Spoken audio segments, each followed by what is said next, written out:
The year was 1984. Prince dropped the Purple Rain album, and Ronald Reagan won a second term.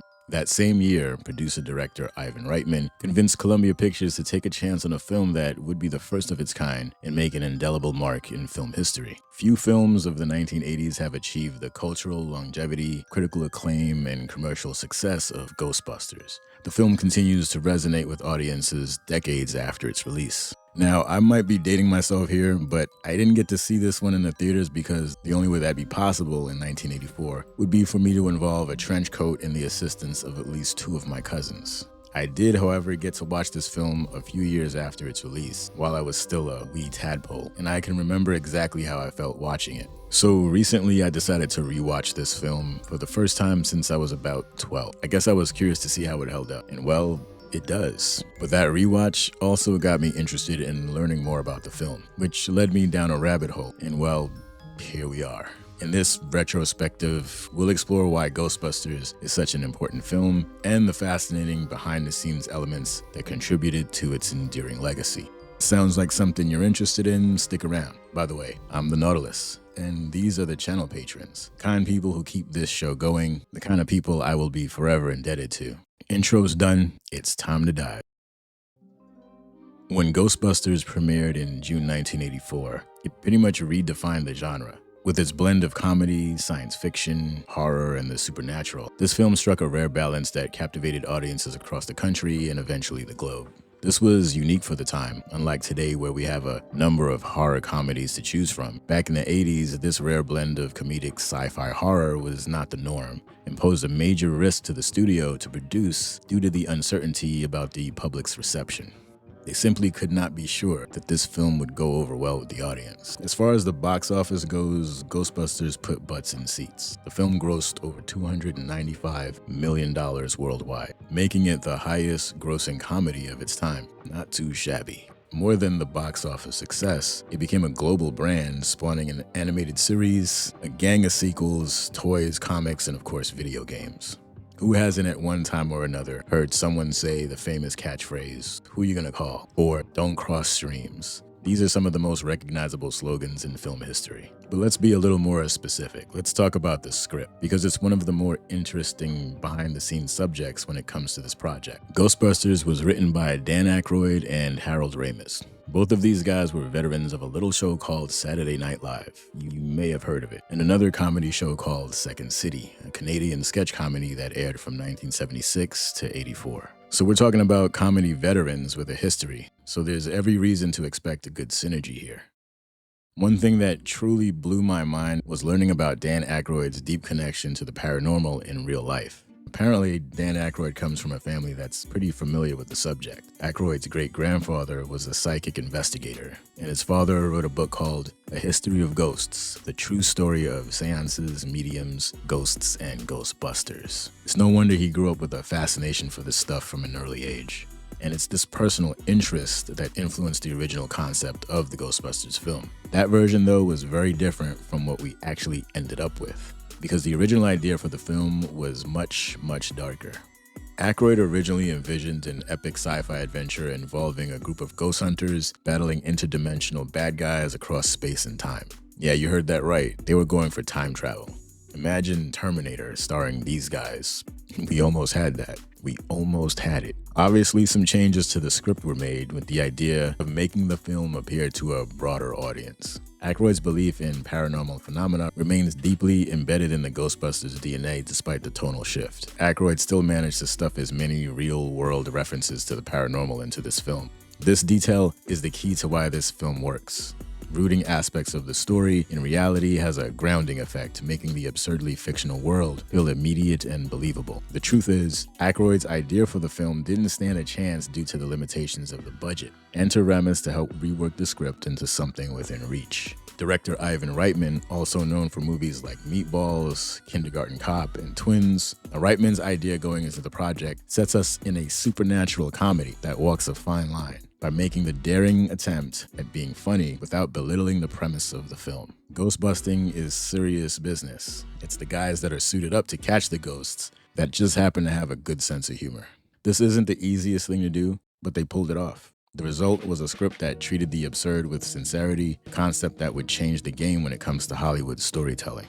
Another major part of why this film was such a success was obviously the cast. Bill Murray is practically a one-liner machine. His dry sarcasm pairs well with Aykroyd's Ray Stantz character, who is this earnest guy that trusts the science. Ramus's Egon Spengler is the pure scientist, and Ernie Hudson is Winston Zeddemore, the eager rookie who sees things from the perspective of the audience. This cast worked out perfectly, but it wasn't the first lineup they had in mind, believe it or not. The Peter Venkman character was originally written for John Belushi, another SNL alumni, who unfortunately died in 1982. Now, I don't know if you know this, but I definitely didn't. The special effects team was instructed to model Slimer's face and behavior on John Belushi's wild, chaotic energy, and they especially drew from his performance in Animal House. Also, another fun fact, Slimer wasn't called Slimer in the films.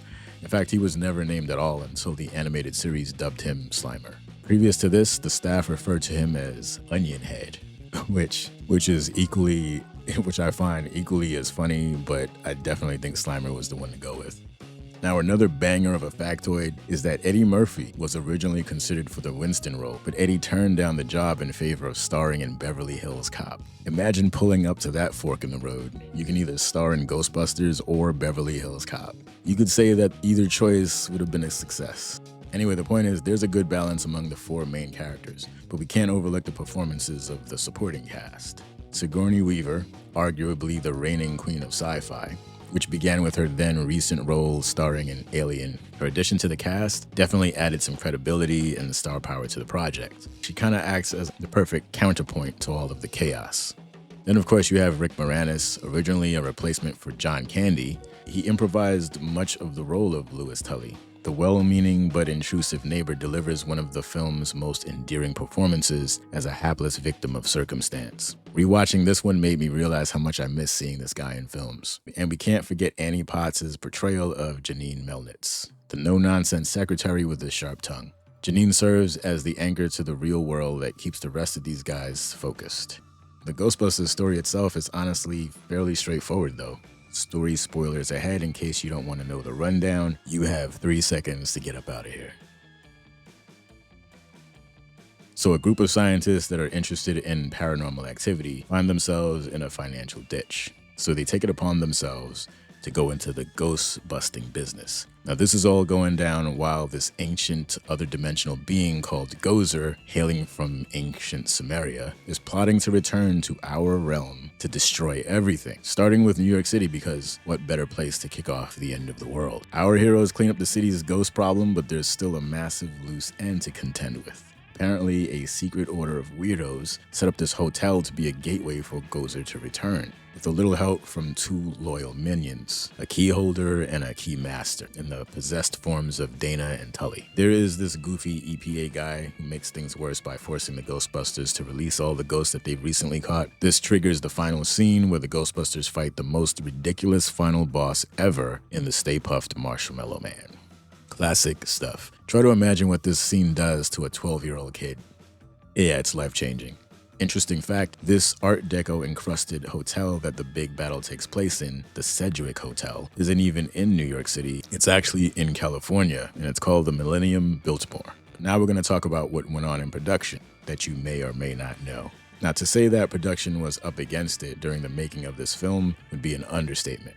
There was some serious time crunch for this one, with the release date locked before the script was even finalized. Reitman and his crew had just over a year to complete shooting and post-production. That fact alone makes the end result more impressive when you think about it. The film's special effects were created by using a combination of practical effects, miniatures, and puppets by Richard Edlund. Now, we mentioned that this film was on a very tight budget, but sometimes it's the limitations that really get your creativity going, right? And it looks like that was the case with this film. So for example, in the case of the library ghost, that was part puppet and part animatronic hybrid, while Slimer consists of a mix of practical effects and compositing. The proton packs that they used to wrangle the ghost into those traps, yeah, those were actually heavy and constructed to look as legit as possible, which of course adds to the sense of realism.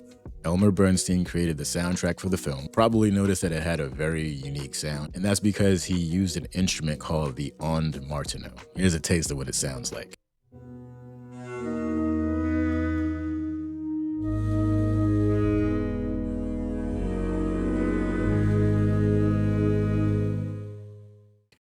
Yeah, this is the perfect instrument if you're looking for that supernatural feel. And of course, we gotta talk about Ray Parker Jr., who wrote the theme song under the same time constraints, but it became a chart-topping hit and even won an Academy Award nomination.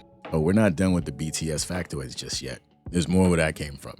There's a scene where the Ghostbusters do this commercial for television to advertise their private ghostbusting services. Well, that phone number that they used in the film was a working line set up as part of marketing. The public could call in and get a message telling them that the Ghostbusters were too busy busting ghosts to take the call. As the story goes, they received thousands of phone calls every hour for weeks. Did you know that the original title for the Ghostbusters could have been Ghost Smashers or Ghost Breakers? I don't know why Ghost Smashers sounds so funny to me, but yeah, I think we dodged a bullet with that one.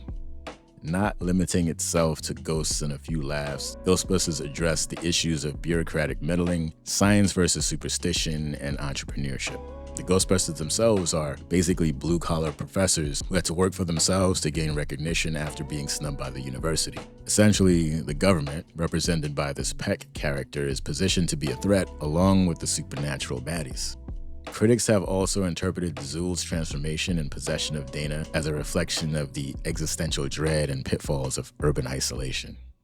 While Ghostbusters 1984 is widely regarded as a classic, there are some plot inconsistencies such as the vaguely explained ghost containment system and the sudden and convenient appearance of key story elements, which can feel a little bit underdeveloped. But again, I point to that one-year window to finish this entire film and wonder if we really could have expected more given the situation. The film has also been accused of having a tonal imbalance and other inconsistencies, which I can somewhat agree with. At times, the shift between the supernatural horror and the slapstick comedy, well, it can be a little jarring. That's to be expected when you blend two things that usually don't work together. Then, of course, there's the issue with the special effects when you look at it from a 2025 perspective.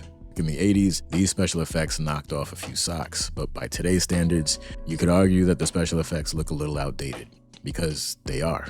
And I can see how this might be hard for a younger audience to watch if they're not okay with practical special effects that were common during this era. So, Ghostbusters, it's not just a movie, it's a defining cultural artifact. It succeeded because it combines humor with high-concept storytelling and lots of innovation during its production, which elevated beyond the typical 1980s fare, all under extreme pressure conditions, I might add.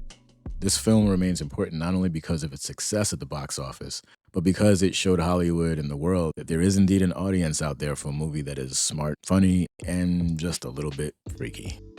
We're going to wrap that one up here. I hope you enjoyed this Ghostbusters retrospective. If you enjoyed this video, you already know what to do. Thanks once again to the patrons, the entire Tinfoil gang. Much love and appreciation. Remember, Tinfoilers, take care of yourselves out there, be kind to yourself, and until next time, off you go.